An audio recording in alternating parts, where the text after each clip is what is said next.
सासू माँ, आप हमारे साथ सो जाइए। पापा जी, आपके मम्मी पापा ने आपके लिए इतनी लंबी बहू ढूंढ दी, जोड़ी नहीं मिलाई थी क्या उन्होंने?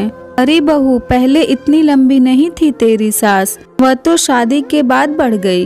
कह ठहाका मार जोर से हंसने लगे वह। यह सुन उर्मी के साथ शर्माते हुए बोली, क्या आप भी बच्चों के सामने कुछ भी बोलने लगते हो? यह था उर्मी का ससुराल। शादी के बाद उर्मी को लगा ही नहीं कि वह अपने ससुराल में है। सास ससुर ने उसे कभी माता पिता की कमी महसूस न होने दी। पति भी उसका बहुत ध्यान रखते थे। 2.5 साल का एक बेटा भी था। उनके घर का माहौल हमेशा खुशियों से भरा रहता था। सास ससुर एक दूसरे का बहुत ख्याल रखते थे। वह तो कई बार अपनी सास को छेड़ते हुए कहती भी कि देखो ना मम्मी, पापा तो आप पर इस उम्र में भी लट्टू रहते हैं। 1 मिनट के लिए आपको अकेला नहीं छोड़ते तो जवानी में क्या हाल होता होगा। यह सुन उसकी सास कहती, अरे पगली, उस समय घर परिवार काम धंधे से कहाँ फुर्सत थी। पहले तो हम अपने सास ससुर के सामने घूंघट में ही रहते थे, जी भरकर देख भी नहीं पाते थे एक दूसरे को। अब थोड़ी जिम्मेदारियों का बोझ कम हुआ है तो एक दूसरे को समय दे पाते हैं। सच में जीवन का यह एक बहुत ही अच्छा पड़ाव है। लेकिन खुशियाँ कब किसकी सगी हुई है। एक रात उर्मी के ससुर को हार्ट अटैक आ गया। तुरंत उनको हॉस्पिटल भी लेकर गए, लेकिन हॉस्पिटल जाने से पहले ही उन्होंने दम तोड़ दिया। किसी को समझ ही नहीं आ रहा था कि यह क्या हो गया। सबका रो रो कर बुरा हाल था। उर्मी की सास कई बार बेहोश भी हो चुकी थी। उर्मी किसी तरह अपनी सास व ननद को संभाल रही थी, लेकिन यह ऐसा समय होता है कि धीरज व शब्द भी साथ छोड़ देते हैं। 13वीं तक तो घर में रिश्तेदार व पड़ोसियों का आना जाना लगा रहा। कोई भी उसकी सास को अकेला न छोड़ता। 13वीं के बाद सभी रिश्तेदार चले गए। उर्मी के ननद को भी जाना पड़ा, क्योंकि उसका भी घर परिवार व बच्चों का स्कूल था। उसके पति ने अपनी बुआ को कुछ दिनों के लिए रोक लिया, जिससे कि मम्मी एकदम से अकेली न हो। उर्मी एक पल अपनी सास को अकेला न छोड़ती।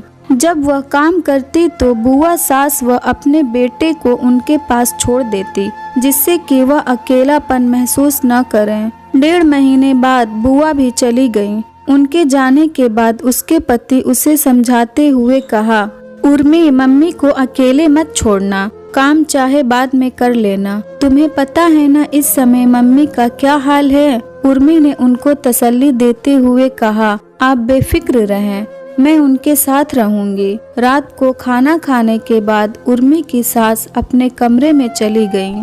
उर्मी व उसके पति ने कई बार उन्हें कहा भी कि मम्मी आप हमारे साथ सो जाइए, लेकिन वह बोली, बेटा तुम चिंता ना करो, मैं ठीक हूँ, तुम आराम से सो जाओ। देर रात उर्मी उठी तो उसने उनके कमरे की लाइट जली हुई देखी। दरवाजा खोलकर देखा तो वह अकेली बैठी हुई थी। उर्मी उनके पास जाकर बैठ गई और बोली, मम्मी जी नींद नहीं आ रही क्या? पापा की याद आ रही है? यह सुन उनकी आंखों से आंसू निकल गए। उर्मी ने उनका हाथ पकड़ा और बोली, मम्मी जी आप हमारे साथ हमारे कमरे में सोओगी। मैं आपको इस कदर यहाँ अकेला नहीं छोड़ सकती। यह सुन वह बोली, नहीं बहू, मैं ठीक हूँ, कुछ दिनों में इस अकेलेपन की आदत पड़ जाएगी और क्या अच्छा लगेगा मैं तेरे और विशाल के साथ कमरे में सोऊं।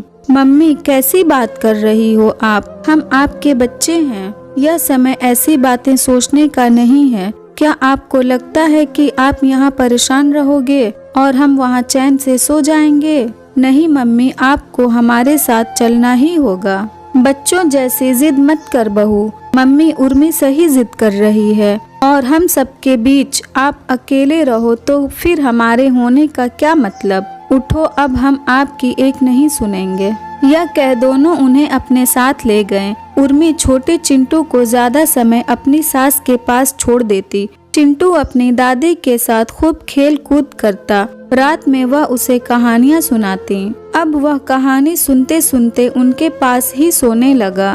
कुछ ही दिनों बाद उसे अपनी दादी के साथ सोने की आदत पड़ गई। किसी की कमी तो कोई पूरी नहीं कर सकता, लेकिन परिवार के सहयोग से एक बुजुर्ग का अकेलापन जरूर दूर हो सकता है, जैसे उर्मी व विशाल ने किया। उनके सहयोग व अपनेपन के कारण उर्मी की सास इस दुख से धीरे धीरे उबरने लगी थी और अब अपने पोते के साथ अपने कमरे में सोने लगी। अगर ये स्टोरी आपको अच्छी लगी हो तो इस वीडियो को लाइक करें और नए हैं तो हमारे चैनल को भी सब्सक्राइब करें।